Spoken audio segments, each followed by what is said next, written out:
Washington Commanders fans, brace yourselves, because if Jayden Daniels gets one more true weapon, this offense won't just be dangerous, it could become an absolute nightmare for the entire NFL. Kind of the opposite problem here, JP, at least in terms of the offense. They really don't have that wow factor offensively other than Jayden Daniels. I know a couple of people are on the fence about Carnell Tate, but why do you think he could be the perfect fix in Washington? I think with Carnell Tate and Washington, what they need is a guy that's going to go get those Jayden Daniels deep balls. That's something that Terry McLaurin does really well. But outside of Terry McLaurin, when he goes down, it is a lot of Treylon Burks. It's a lot of Luke McCaffrey. It's just not a lot of guys that can threaten you vertically.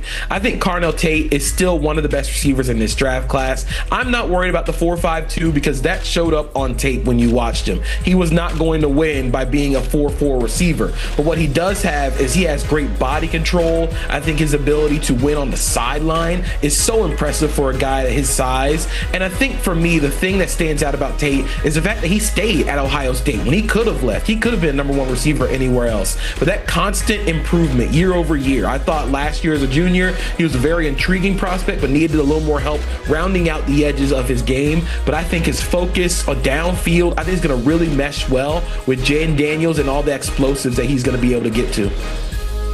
Yeah, it's interesting you say that, JP, because Carnell told us in the Combine that the reason he came back was to prove himself as a #1.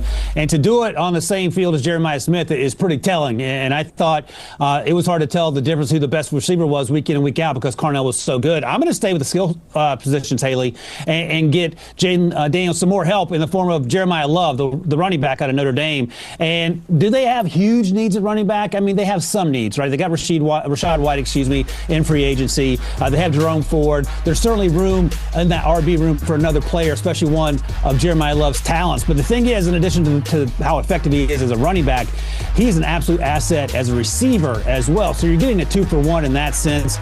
And in terms of speed in the backfield, I would put Jayden Daniels and Jeremiah Love up against anybody on planet Earth on a football field because they're going to win a lot of those battles with the idea that they both run in the 4.3s and are incredibly hard to get down once they're in the open field. Junior Logan, it's crazy to think, just under 2 weeks away from the draft. We just keep getting closer and closer.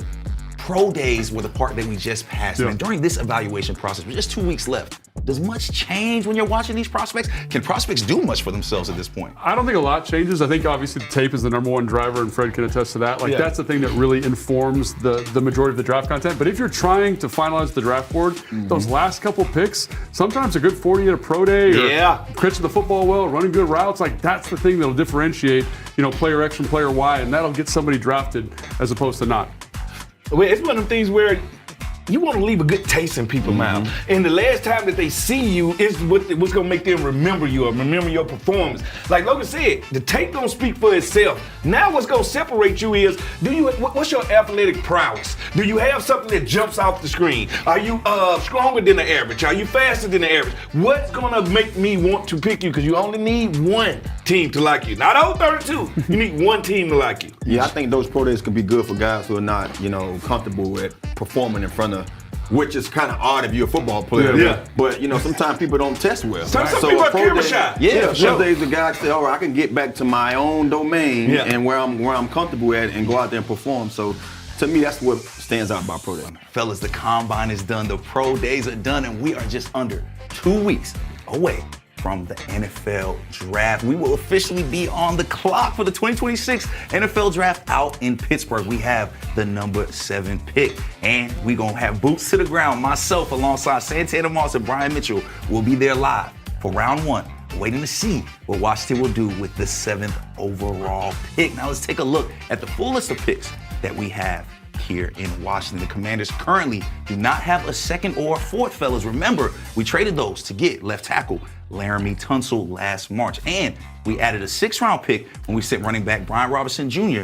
to San Fran. Fellas, a lot of opportunities to win this draft. Logan, I'm going to start with you because during this process of the pro days, guys really get a chance to show what they can do. We even hosted an IPP Pro Day, an International Players Pathway Pro Day, in conjunction with the HBCU Combine. Why is this part of the draft process so important? I think it's so important because, teams are finalizing their boards, right? And they're looking kind of for anybody in that kind of 150 to 250 to kind of deserve to be on the board, right? And I think with the Pathway program, pro day that they did here, like Bernard, the guy from Nigeria. Yeah. He's 6'5", he's 310 Monster. pounds, 10-10 broad jump, he's 5% body fat, he's got 36-inch arms. Like, all of a sudden, I look down the board, I'm like, who is that mutant freak? Let's put him on our list, man, because we can develop that guy. Yeah. If you get a guy in the 7th round that can develop into a starter based on traits, that's what you're looking for. So all these pro days across the country are giving guys opportunities to kind of say, hey, man, I am this athlete. I wasn't utilized like this at the school. So that's where the value is for, man. Everyone wants to show the quarterbacks, all that stuff. It's for the guys that were role players in college that have better measurables than people think and have those measurables that fit the NFL game. And Fred, I think you're somebody great to talk about this because you decided not to do a combine. You were a top prospect, but you said, I want to do my workouts Top at prospect? my pro day. I was. Is that what you said? I mean, he was a second round pick. No. I was. The proof is in the pudding. Supposed to be a first round pick. Let's get it all straight. But his mouth got in the way. But it's one of the things. It's one of them things where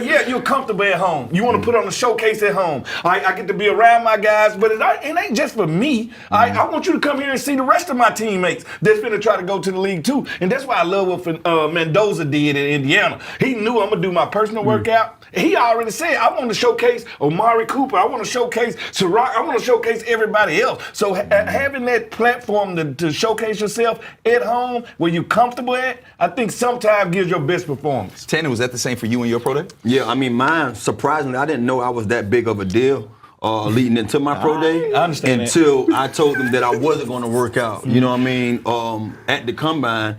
And most of the scouts and the guys there, I don't know if they're trying to pull my leg, but they was like, well, we're not showing up if you don't do anything. Wow. Fast forward, all 30-some teams came, and there was so many other guys that got a chance to kind of benefit from that. Yeah. So, I learned then, real fast that I had a lot of weight. I was pulling a lot of weight. But it was one of those things, man, when I went out there, I wasn't trying to just, I guess you can say belittle anybody because they were there at the combine. I just felt like we had set a tone for ourselves as what we put on tape from my school alone, my University of Miami, that they know we can play football. Let me do it comfortably. Let me do it where these people not picking and pulling on me at home, where I can go out there and really strut my stuff. And how different is it now, man? Like, there's over 100 it's NFL, wide open now. 100 NFL personnel at the Miami Pro Day this year because, that's the expectation for these players. They own this process now, and the Pro Day is a great platform to get that done because you are more comfortable there. Like, you're going to sleep in your own bed, run on your own grass. Yeah. Like, it's important. It's the most important. You've been there for 4 years. It's the most important job interview you're ever going to do. Like,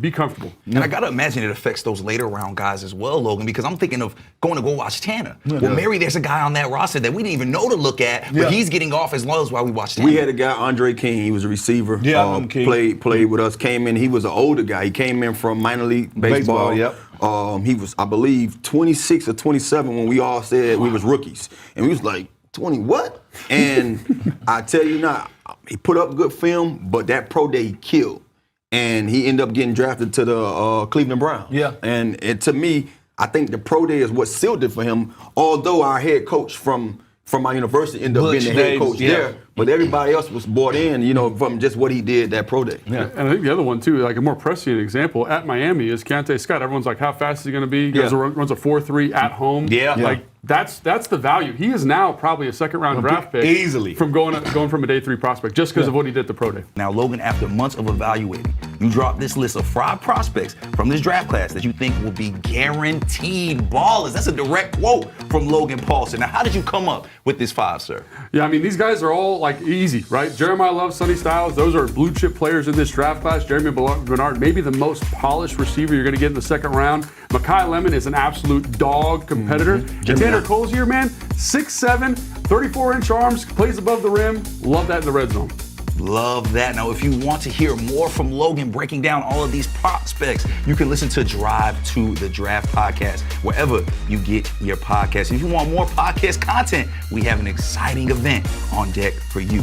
The Command Center podcast crew will be live from Franklin Hall in D.C. to celebrate the Commanders' new jerseys. That's right, we're bringing you some new jerseys. Fans can enjoy appearances from Major Tuddy, Command Force, and some of your favorite Washington's legends. There will also be exclusive giveaways in a live Command Center podcast. Now, if you are in the DMV, be sure to join us at Franklin Hall or tune in live right here on the Commanders YouTube page. You won't want to miss it. And our guy, Fred Smoot, has the best seat in the house right now. Let's check in on our guy, Fred. This is Best Seat in the House, presented by SeatGeek. The most disruptive idea in ticketing, a ticket that works. Expect the expected. SeatGeek. Welcome to the new segment, Smoot Says. everything. And I'm going to respond to the fans and anything that y'all say on YouTube or any other social media space we got. Starting with Overthinker 1710. He says, man, Sir Delaney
is in the building. Good to see you, my brother. And I see you got those Ohio State prospects behind you. I felt like it was only right that we brought the highest drafted guy out of Ohio State here in Washington. What, you go number 3? Yeah, somewhere around there, man. I went behind 2 other people. That's all I know, man. Thank Lord for Travis Hunter. Thank the Lord for Travis Hunter. Now, do you still feel like you're the highest drafted defensive back in NFL history, or does Travis Hunter get that? I don't know, man. It's all about, for me, it was never about the ranking. It was all about just being honored to go into the league, like just period. I'm humble with it. I'm not going to say I was number 3. It was just all about just really, man, just at that time I was trying to be the best defensive prospect, not just corner. Get your boy trying to act like he's humble. Yeah. You know what? This ain't the time for you to be humble right now. I'm finna let you brag on your boys from Ohio State, because every time I look in the mock draft, in the top 10, I'm seeing 4, 5 Ohio State guys. I'm talking about Sonny Styles. I'm talking about Carnell Tate, Caleb Downs. I'm talking about animal after animal after animal. If you had to pick one for us to take at 7, it just, which one would it be? If I had to pick one that we would take at 7, I mean, I don't think he's going to be there, but that Arvell Reese, man, I don't think people really understand the type of animal. Well, I guess we do, because he's probably going to go top 3 pick. Arvell is unbelievable, but for the best fit for us, man, I like Sonny Styles or I like Caleb Downs, because I think for our defense, obviously, we need some strength down the middle of that field. And if you add Caleb and Smoot, when you add a dude that can play at every level of the field, Caleb can play deep, he can play in the middle of the field, he takes great angles, he can play at the line of scrimmage, he can blitz, he can do it all. So Caleb is a instant impact at all 3 levels, but when you just talk about for need and just pure speed, you can plug him in the middle. That Sonny's a freak, man. His father, Lorenzo, was a teammate of mine. He played middle linebacker, All-American at Ohio State, and Sonny is just one of those rare talents where you can. Fred and BC kind of put me in a mindset of the Fred Warner type guy. One of those guys who can play in coverage because he plays safety. And he's long and athletic, but he can go sideline to sideline. He's physical enough to take on blocks and everything. Man, that is a lot of Buckeyes in that top 10. All those prospects. I got to imagine there's a little pride there for you. I see you smiling, Eddie. Yeah, it is pride, man, because that's just a testament of just what Coach Day and those guys are doing up there. You're talking about 4 guys easily going in the top 10. And we could argue, right? We could argue that Carnell might be the best fit for us because he just a receiver. Now, the guys like me and Smoot in London, we a little biased toward defensive guys because we always want to see that defense bolstered. But if you plug Carnell into this offense alongside Terry, who's another Buckeye, you're talking about a real productive receiver that got things done this year at a high level. The only thing Carnell Tate would not like is he can't put on that 17 because Ohio State Buckeye already got it.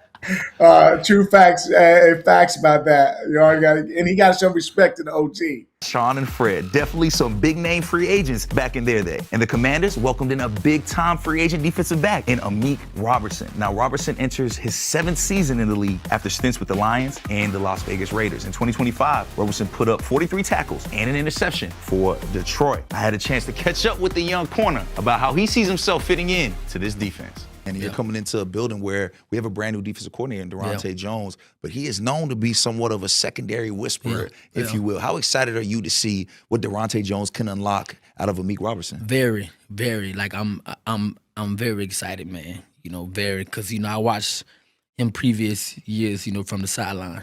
Just watching his guys out there, how they flying around the ball, how they getting those takeaways, and wishing that I wish I could. You know what I'm saying? So it's like, now that I'm in that style of defense, like I said, I just can't wait to explode, man. And not only myself, I know these younger guys, they're gonna do the same thing as well.